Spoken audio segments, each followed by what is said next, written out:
నా పేరు శేఖర్, నేను శ్రీమన్ ఫర్టిలైజర్ డీలర్. ఈరోజు నేను మీకు ఈ వీడియోలో అడ్వాన్స్ పెస్టిసైడ్ వాళ్ళది ఈ యొక్క కాజు అనే పూత మందు గురించి అయితే ఈరోజు నేను మీకు ఈ వీడియోలో తెలియజేయడం జరుగుతుంది.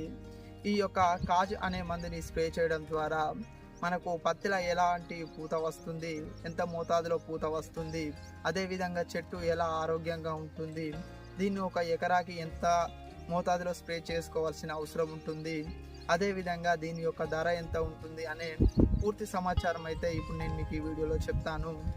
దీన్ని మనకు అడ్వాన్స్ పెస్టిసైడ్ వాళ్ళైతే ఈ యొక్క కాజు అనే ప్రోడక్ట్ని మనకు మార్కెట్లోకి తీసుకొచ్చారు. కాజు లిక్విడ్ తీసుకొచ్చారు, ప్లస్ వీళ్ళు గ్రాన్యువల్స్ కూడా తీసుకురావడం జరిగింది. కానీ నేను ఇప్పుడు ఎక్స్ప్లెయిన్ చేసేది నేను మీకు ఈ కాజు ఏదైతే లిక్విడ్ మనము పత్తి, మిర్చి, ఇతర పంటలలో పైనుంచి మనము ఈ యొక్క మందుని స్ప్రే చేసుకోవాల్సిన అవసరం ఉంటుంది. ఈ యొక్క కాజు మందుని చూసి